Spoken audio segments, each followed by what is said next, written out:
That fresh morning. That fresh morning. Avec Pépé dans le Da Fresh Morning, on parle de sport. Pépé, bonjour. Bonjour Da Fresh. Comment tu vas ce matin? Ça va toujours. Il y a la forme. Ouais, ici, il n'y a pas de problème. Alors, Pépé, avant de rentrer dans le vif du sujet, Benzema revient à l'équipe de France. 5 ans après. Ah ouais. Ouais. Quelle est les réactions?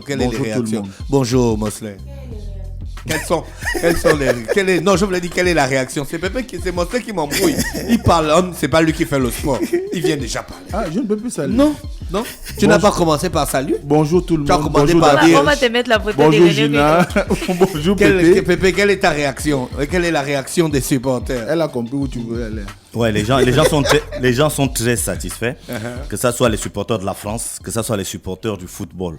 Parce que avoir quand même un joueur comme Benzema, du niveau de Benzema, mais qui ne joue pas pour son équipe nationale, c'était quand même assez étrange. Mais On en avait parlé ici. Qu'est-ce qui justifiait ça? Le jeu, les machins. Non, mais c'était normal. Je disais que il y avait pas de. Même pas 2 mois. Il y avait pas d'urgence. Je suis chaud. Oui, c'est normal.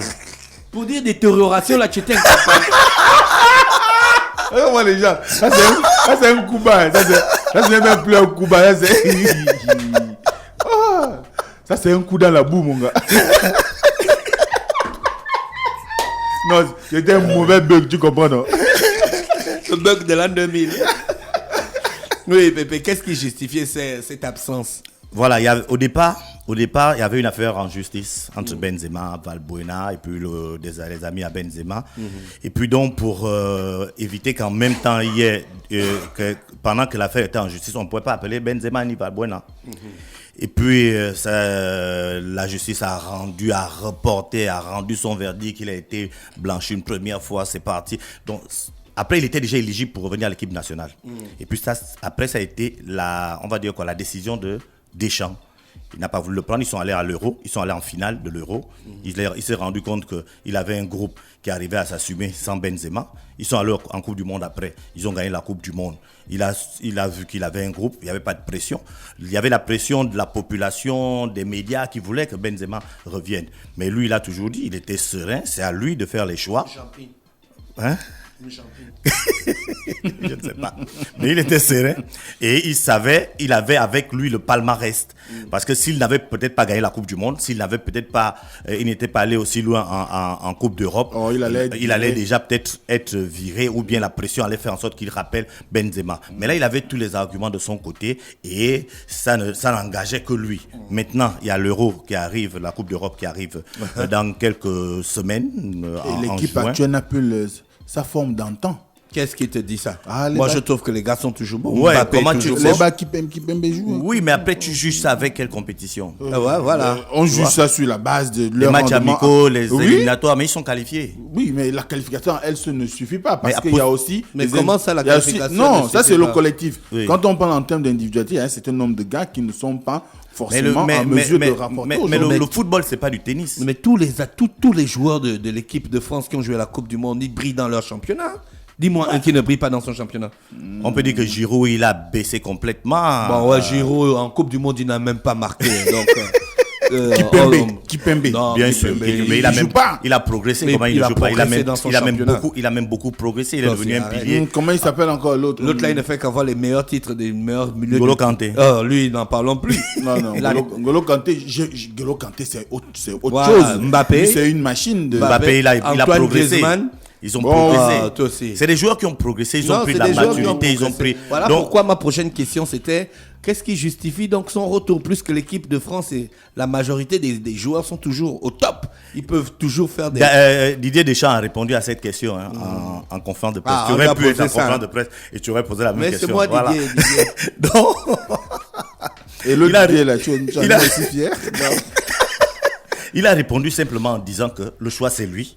C'est lui qui voit que c'est le bon moment. Et il a senti que c'est le bon moment aujourd'hui d'appeler Benzema. Et il a appelé Benzema. Ça ne s'est pas fait hier. Ça s'est fait aujourd'hui. Et c'est tout. C'est vraiment comme ça qu'il a répondu. Non, c'est pas les statistiques. Ça n'a rien à non, voir avec les il n'a statistiques. jamais dit, et il ne pourrait même pas le dire, que Benzema c'est pas un bon joueur. Il a fait un choix. Ouais, voilà, il a fait un choix. Oui, Didier Deschamps, il a fait un choix. Didier Deschamps, j'ai fait un choix. Il a fait un choix. D'accord. Oui, donc il a fait son choix et jusque-là son choix marchait parce qu'il y avait un jeune quand même qui avait 18 ans qui était en pleine lancée. On ne sait pas si au moment où comment il s'appelle, Mbappé était en train de monter, on aurait si en même temps Benzema était là, est-ce que Mbappé aurait eu toute la force là de bien jouer, parce qu'il y a aussi ça. Des fois, pour faire progresser un jeune joueur, il faut qu'il sente que c'est à lui qu'on donne la confiance. On a vu Pep Guardiola le faire pour Messi. Il a fait partir Ronaldinho. On a vu Aimé Jacquet entre Zidane et comment il s'appelait, Cantona. Pour que Zidane prenne la plénitude de on va dire quoi, de son jeu. Il faudrait qu'il sente que c'est lui le patron. Mais si à côté de lui, il y a quelqu'un d'autre qui est le patron, donc son jeu ne va pas réellement progresser. Je crois que ça pouvait être aussi, c'était peut-être aussi ça, une des raisons pour lesquelles on n'appelait pas Benzema, pour permettre à Mbappé d'avoir un certain niveau. Est-ce que la présence de Benzema ne va pas étouffer un peu l'attaque française, Mbappé, Griezmann? Non, ils sont déjà assez mûrs. Je crois qu'ils sont déjà assez mûrs. Mbappé joue avec Neymar en club. Griezmann joue avec Messi en club.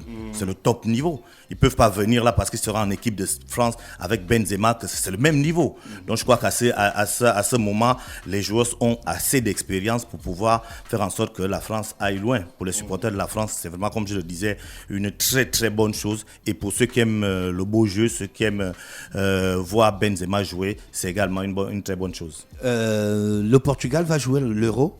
Cristiano Ronaldo ils sont même dans la même poule qu'avec la France. Aïe, aïe, aïe.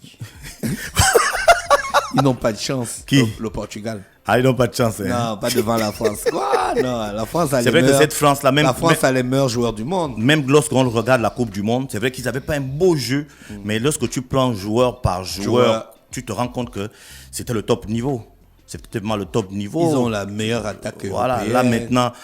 Là, aujourd'hui, avec Benzema, comment ça va jouer? C'est sûr que peut-être Giroud ne va pas commencer. Giroud ne va pas jouer. Giroud ne va peut-être pas commencer. Il ne marque pas des buts, Giroud. C'est ça? Les gars, ils ont dit que le bilan en championnat de Giroud cette année, il a le même nombre de buts que Alisson Becker. Alisson Becker, c'est le gardien de Liverpool. Un but. Ils ont un but, dont le même nombre. Le gardien de Liverpool a marqué un but. Il a marqué le week-end dernier. Il a même permis à Liverpool de se relancer. Liverpool était vraiment à terre. Tu vois, à la 92e, 93e minute, les gardiens montent souvent pour venir faire le surnombre lors des corners. Il est venu, il a fait le surnombre, il a marqué. Donc voilà, c'est une bonne chose pour le football français. C'est une bonne chose pour la France. Est-ce qu'on a déjà toutes les équipes qui participent à l'Euro? Oui. Oui, on les a. Je vais le dire plus tard, mais mais déjà la France est dans la même poule que le Portugal. Ça va être un match chaud, un match qui promet et voilà.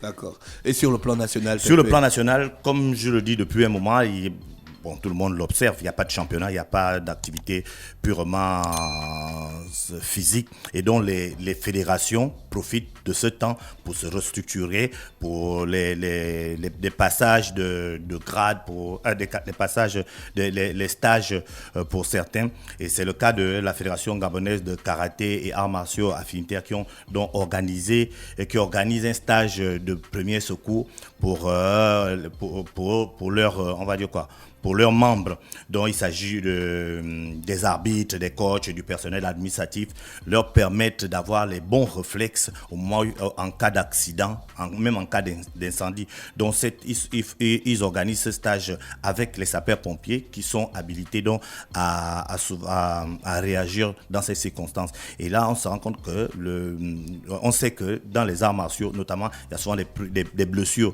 qui peuvent être des petites blessures, mais que lorsqu'on ne connaît pas ce qu'il en est, on fait souvent n'importe quoi parce qu'il y a beaucoup de clubs qui n'ont pas de kinés agréés, qui n'ont pas de personnel de santé d'un assez bon niveau. Et donc, si on a des personnes qualifiées pour avoir des réactions pour les premiers secours, c'est une très bonne chose. Donc, le stage s'est passé en 2 phases. Il s'agissait de la phase pour les accidents corporels, donc lors des combats, les accidents corporels, et la deuxième phase en cas de feu, ou si on peut dire en cas d'incendie. Ce qu'il faut faire, comment utiliser les bonbonnes, comment on appelle ça, les bonbons d'incendie là. Les extincteurs. Les extincteurs. Voilà, comment les utiliser, comment bien les utiliser, parce que des fois, si tu n'utilises pas ça bien, tu peux avoir des problèmes. Donc, il y a eu tout ce développement pour permettre donc aux acteurs du karaté d'être au fait donc de ce comportement. D'accord, Pépé. Il y a également le handball. Il y a des fédérations qui se restructurent, comme je l'ai dit. Le karaté fait des stages, mais d'autres fédérations se restructurent, notamment avec des élections. Donc au handball, au niveau de l'Ogooué Maritime, il y a eu donc l'élection du président de la Ligue de l'Ogooué Maritime. Il y avait 10 clubs. Il y avait 10 clubs présents sur les 11 qui existent dans l'Ogooué Maritime. Donc 43 personnes ont voté et Blanco Béraud, qui était donc l'ancien président, a gagné cette élection à 100%, 43 voix sur les 43. Maintenant, il y a juste une petite situation parce qu'il n'y avait pas un représentant de la Fédération gabonaise de handball. Donc, on attend dans les jours qui viennent quelle sera la réaction de la FEGAHAN. Est-ce que le fait que le représentant du ministère était présent peut gérer toute cette situation? On verra plus tard. Mais dans tous les cas, Blanco a été réélu à 100% lors de cette élection pour la Ligue de handball de l'Ogooué Maritime. Dans l'Ogooué Lolo, en football toujours, pour le renouvellement des ligues, il y avait une élection entre l'ancien président, le président sortant Guy Madébé et son challenger bienvenu Itsoga Bangebe, dont son challenger a pris le dessus sur lui. Avec sur les 12 votants, il y a 10 qui ont voté pour Bienvenu et un seul qui a voté pour Guy Madébé avec une abstention. Donc c'est souvent un peu rare de voir le président actuel d'une ligue ou d'une fédération perdre avec autant d'écart. Mais là, c'était clair. Le challenger l'a gagné à 83,33%. C'est donc le nouveau président de la Ligue de football de l'Ogooué Lolo, s'appelle donc Bienvenu Itsoga Bangebe. Maintenant, en termes de basketball et de formation, la Fédération gabonaise de basketball, depuis plusieurs semaines déjà, a initié un tour du Gabon pour à chaque fois permettre aux encadreurs techniques et aux officiels d'être formés. Pour cette semaine, la direction technique donc, de la Fédération gabonaise de basketball se trouve dans l'Ogooué Maritime pour une semaine. Et donc le programme est le même que ce qui s'est passé partout ailleurs. Formation des encadreurs techniques, formation des officiels. Et il y a Emmanuel Ango, qu'on avait reçu ici, le directeur technique national. Oui, tout à fait. Voilà, qui sera accompagné de son adjoint. Et ils vont donc, au cours de cette semaine, recevoir l'ensemble des basketteurs de l'Ogooué Maritime pour donc leur donner ces outils-là qui permettraient qu'ils soient, je peux me répéter, qu'ils soient mieux outillés pour le début de la saison qu'on espère tous imminent. D'accord, Pépé. Pépé, j'ai regardé les équipes qui vont participer à la Coupe d'Europe. Je ne vois pas l'Angleterre. C'est à cause du Brexit ou bien ils ont été éliminés? L'Angleterre. Oui. L'Angleterre ne joue jamais la Coupe d'Europe. Bien sûr, ils jouent la Coupe d'Europe. Ils ont dû être éliminés. D'accord. Je crois qu'il n'y a pas eu à ma connaissance. Si, ils sont qualifiés. Voilà, il n'y a pas eu à ma connaissance j'avais pas bien vu, ils sont qualifiés. Voilà. D'accord, ok. Merci. Tu as vu le groupe de la France? La France est dans le groupe 1. La France est dans le groupe H. Voilà, avec la Turquie, avec, je pense, le Portugal, si je ne me trompe pas. Je crois que le pays de Galles aussi. Ouais, je crois. Tout à fait. Et puis c'est une Coupe d'Europe qui va être un peu bizarre. Pourquoi? Je veux dire ça parce que ça ne va pas se jouer à un seul endroit. C'est la première fois qu'autant de pays, je sais pas, il y a eu peut-être 7 ou 8 pays qui vont accueillir la Coupe d'Europe. Ça va je ne sais pas comment ils ont réfléchi pour ce format, mais ce sera il y a des matchs à Londres, à Munich, tu vois, à Rome, à Bakou, je sais pas c'est dans quel pays, Bakou, à Bucarest, à Séville c'est en Espagne. On aura aussi des matchs à Amsterdam et des matchs à Saint-Pétersbourg. Tu vois, on n'a jamais vu ça, quoi. C'est vraiment une première. Ils veulent tester quelque chose de nouveau et on espère. Et ils ont exigé pour 7 euros-là, les villes qui ne peuvent pas, il n'y aura pas de match à huis clos. Il faut du public. Donc les pays qui n'ont pas la possibilité de gérer la situation sanitaire et de gérer le public ne vont pas recevoir. Donc il y avait certains qui étaient déjà là, qui ont été obligés d'enlever. D'accord. Merci Pépé, c'était un plaisir d'être avec toi ce matin sur les 104.5. Je rappelle qu'on se retrouve vendredi pour parler de sport. Stop Fresh Morning.